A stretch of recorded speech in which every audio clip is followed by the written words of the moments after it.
끝나지 않는 어둠, 아니 더욱 짙어만 가는 어둠, 영원히 끝날 것 같지 않던 이 어둠. 그러나 어두울수록 저 밤하늘의 별은 더욱 빛난다고 했던 거예요. 세상의 모든 딸들이라는 작품 속에서 자신들에게 주어진 운명을 말없이 헤쳐나가던 그 딸들, 우리의 먼 어머니들이 걸어갔던 그 길에 오늘 밤 드디어 빛이 비추어지고 있습니다. 그들이 그렇게 보고 싶어 했던 빛, 그러나 결코 보지 못했던 빛, 오히려 시면의 어둠만을 보았던 그들의 암울함이 어우러져 이 밤 조용히 타오르는 이 촛불이 자아내는 기쁨이 참으로 슬픈 기쁨으로 다가옵니다. 마치 그토록 갖고 싶어 했던 비단 고무신을 세상을 먼저 떠난 언니 대신 내가 신고 폴짝폴짝 뛰고 있는 듯한 그런 느낌처럼 말입니다. 얼마나 많은 이들이 구세주의 제물로 타오르는 이 빛을 보고 싶어 했던가요? 꿈속에서 그리던 구원의 문, 그 문이 실제로 열리는 것을 눈으로 보고 있는 우리는 얼마나 복된 자들인지요. 우리는 각자의 삶의 자리에서, 그리고 각자가 지니고 태어난 삶의 조건에서, 또한 각자의 삶 그 자체로부터 우리가 기대했었던 것과는 다른 결과를 체험했을 것입니다.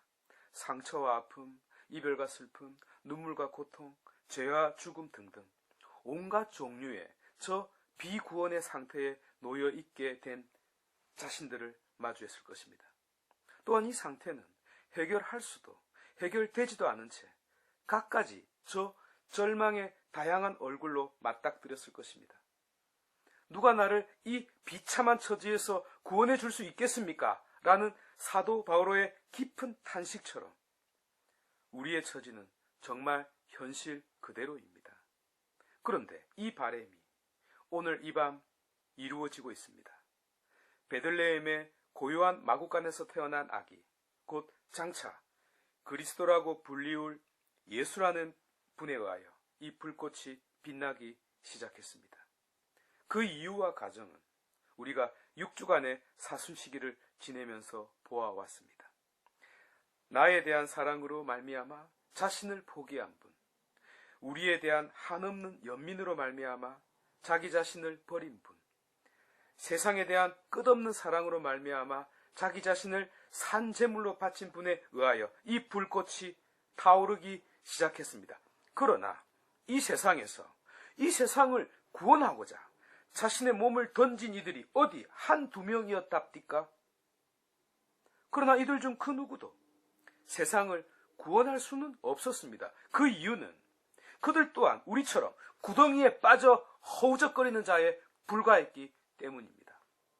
좀 좋게 말하자면 물론 그들은 어떤 상태로부터는 우리를 구원했습니다. 잃어버린 인권을 되찾고 자유를 누리며 병고로부터 해방되고 삶 자체까지 그들 덕분에 윤택해졌습니다. 놀라운 구원이 아닐 수 없습니다. 사실 이것만으로도 우리는 엄청난 구원의 상태에 있는 것입니다. 그러나 이것이 전부입니다. 만족할 수 없습니다.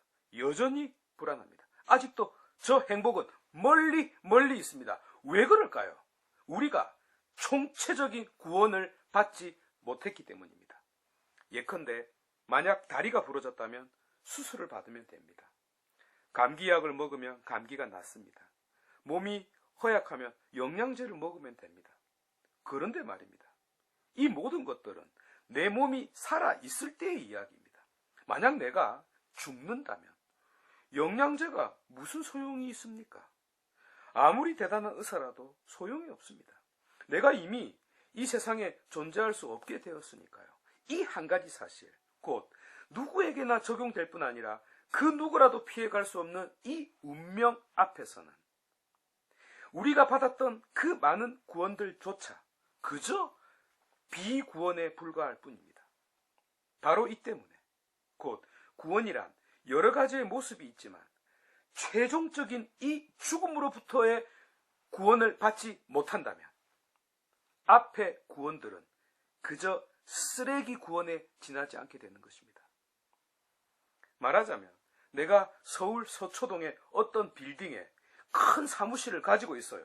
어험, 대단한 자랑입니다. 그런데 지진으로 빌딩 자체가 무너져 버린다면 사무실이 무슨 소용이 있습니까? 우리의 인생이 이렇다는 것입니다. 건물 자체를 유지하지 못하는 문제 말입니다. 그래서 성경과 기독교 신앙이 저 죽음의 문제를 다루고 있는 것입니다. 그리고 이 건물 자체를 무너뜨리는 원인이 바로 죄라는 것을 알게 되었던 것입니다. 그리스도께서는 지류가 아닌 본류, 곧 우리의 최종적인 적과 맞대결을 한 것입니다. 우리의 몸을 지키기 위해, 넘어진 우리의 몸을 다시 일으키기 위해서 말입니다. 근데 이게요, 그저 소설 같은 이야기가 아닙니다. 진짜 이야기입니다. 다만 우리는 그 방식에 너무나 놀랐던 것입니다.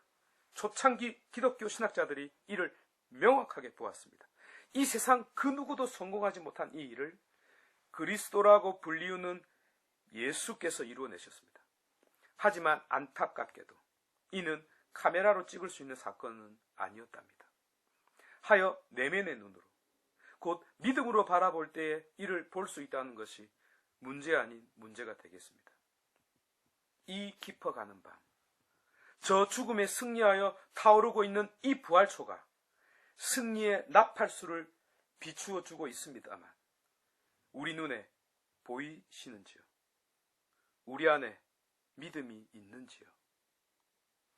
참으로 귀한 여러분, 하느님께서 사랑하신 여러분, 그리스도께서 몸바쳐 드높이신 여러분, 그분은 쪼잔한 구원 따위의 선물, 곧 영양제 따위를 주시려고 우리에게 오신 것이 아닙니다. 영원한 백신을 주시려고 오셨습니다. 당신은 우리로 하여금 넘어질 수 있는 빌딩에 우리의 사무실을 갖는 자가 아닌 결코 무너지지 않는 빌딩에 사무실을 가지는 자 되라고 우리에게 오셨습니다. 바로 이렇게 하시려고 당신은 나라를 잃은 한 민족을 독립시킬 수도 있었지만 하지 않았습니다. 왜요? 그 나라는 다시 다른 나라에게 종속될 수 있거든요. 쪼잔한 구원 따위 안 한다니까요. 또한 당신은 슬픔에 빠진 자에게 개그맨을 소개시켜주지 않았어요. 왜요? 그 친구가 언제까지 그녀를 웃길 수 있을까요? 쪼잔한 구원 따위는 안 한다니까요. 당신은 감옥에 갇힌 이들을 풀어주지 않았어요. 왜요? 그 친구가 다시 감옥에 들어갈 수 있거든요. 쪼잔한 구원 따위 안 한다니까요. 원샷, 원킬요. 한 방에 영원히 끝내는 방법을 선택했습니다. 그것이 바로 부활입니다. 너무 놀랬어. 너무나 기가 막혔어. 정말 너무나 상상을 초월하는 방식이라 정신이 혼미해진 것입니다. 마치 손 내민 그리스도 앞에 토마스가 할 말을 잃고 그저 나의 주님, 나의 하느님이라는 감탄사 외에 다른 말을 할 수 없었던 것처럼 말이죠. 지금 우리도 이 부활 앞에, 이 부활을 알리는 초 앞에 서 있습니다. 부활? 웃기고 앉아있네 라고 조롱하기 전에요. 죽음 앞에 선 내 운명을 먼저 고민해 보십시오. 우리의 어머니들이 당신 가슴 속 저 깊은 곳에 간직하고 있었던 그 소망을 먼저 헤아려 보시기 바랍니다. 언니가 신고 싶어 했던 비단 고무신, 오빠가 갖고 싶어 했던 그 만년필, 누나가 입고 싶어 했던 그 한복, 형이 꼭 차고 싶어 했던 그 시계 모두가 내 앞에 있습니다. 그리고 내가 그들 대신 그것들을 가질 수 있는데 외면하시렵니까? 그들이 그토록 갖고 싶어 했던 이 선물들을 그리스도께서 당신 몸을 바쳐가며 하여 그렇게 힘들게 구해서 나에게 주려고 하시는데 어째 이제는 가치가 없어 보이는지요? 내 인생이 그 옛날의 딸들, 곧 우리의 어머니들에게서 비롯되었고 내 언니, 오빠, 형, 누나와 무관하지 않는다는 것을 생각한다면, 아니 그것을 생각하는 이 밤이 되었으면 좋겠습니다. 듬뿍 듬뿍 새 논에서 울고 뻐꾹 새 숲에서 울제 우리 오빠 말 타고 서울 가시면 비단 고무신 사가지고 오신다더니